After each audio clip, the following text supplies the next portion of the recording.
Welcome to True Stories, the channel where real-life experiences come to life, revealing moments of fear, courage, and survival. Today's story takes us to the quiet town of Shadowridge, where a teenage girl's ordinary afternoon turns into a nightmare and shows how friendship and quick thinking can make all the difference. Brace yourself for a tale of suspense, danger, and an unforgettable lesson in trust and vigilance. 2 years ago, when I was 15, my world felt safe, ordinary even. I lived in a town called Shadowridge, the kind of place where nothing ever seemed to happen. My dad worked long shifts at the mill on the edge of town, and my mom picked up hours at a small bookshop downtown. I wasn't the kind of teenager with a huge circle of friends. My world revolved around one person, Sienna Okoro, my best friend since middle school. She had moved from Lagos with her family when she was 10, and from the moment we met, she had this spark about her. Sienna was tall, graceful, confident, her dark curls bouncing with every step, her warm brown skin glowing like she carried the sun inside her. People noticed her everywhere we went. Me. I always felt like the shadow beside her. My freckles, my pale skin, my hair that looked like a burning match in the sunlight, none of it seemed to matter when she was around. Boys' eyes lingered on her, never me.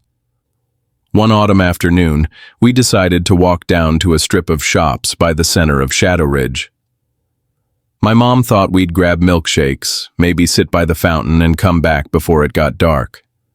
That was the plan, but plans don't always survive the real world.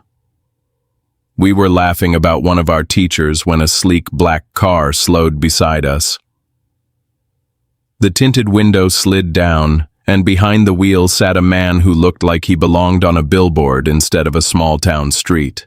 Dark hair slicked back, a sharp jawline, stubble trimmed just so, and a smile that carried the kind of confidence that makes you forget to breathe. "Where you girls headed?" he asked. Sienna instantly tensed. "Not your concern," she said flatly, but his eyes shifted from her and landed on me. And in that second, for the first time, I felt seen. "What about you, sweetheart?" he asked, his voice smooth. Heat rose in my cheeks. Nobody had ever looked at me like that, not when Sienna was standing beside me. I stumbled through words, mumbling that we were just hanging out. Sienna pulled at my arm. "Let's go, Leah." But I didn't move. I liked the way he looked at me, like I wasn't invisible. He chuckled softly. "Relax. I'm not some creep." "Name's Adrian. Just thought maybe you could use a ride, that's all." "No thanks," Sienna snapped. "We don't ride with strangers." But he ignored her, his focus locked on me. "You're different," he said. "You've got fire in your hair and storm clouds in your eyes. Or you should come with me. Let me show you someplace fun." My heart raced. His words made me feel special, like maybe for once I wasn't just the sidekick. When he asked, "You coming with me or not?" I said yes. Sienna nearly shouted. "Leah, are you out of your mind?" She grabbed my wrist, but I pulled away. "I'll text you." "Don't freak out," I told her.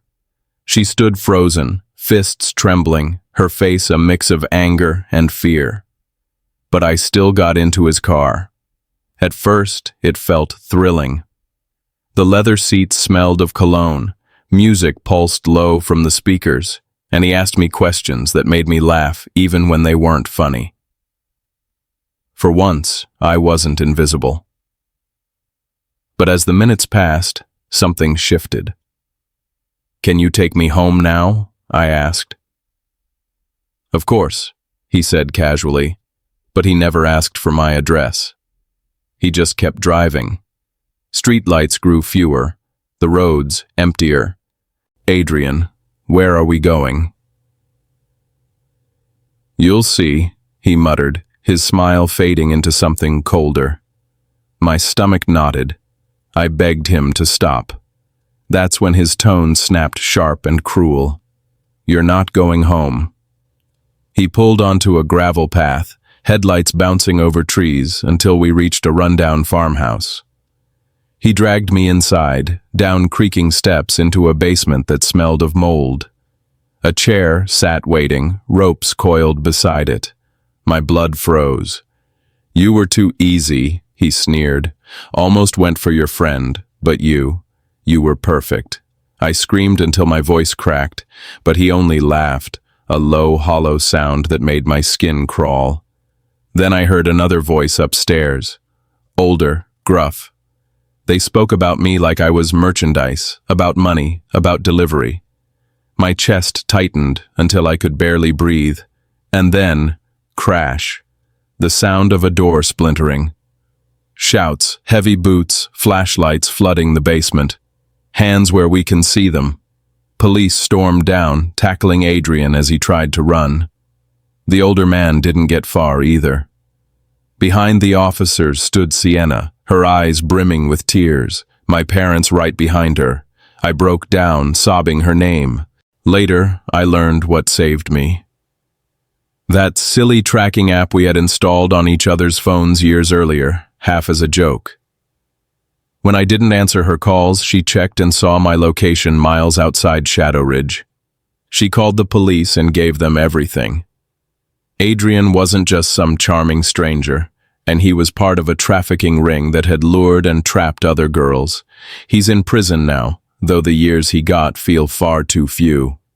I'm 17 today, but I still wake up some nights, my wrists burning with phantom rope marks, his voice whispering in my mind. "You're perfect. But I'm alive because my best friend refused to give up on me, even when I was too blind to see the danger myself." The moral of this story: not every smile hides kindness, and not every risk is worth the thrill. Trust your instincts. And sometimes, the person who saves your life is the one who tells you no when you don't want to hear it.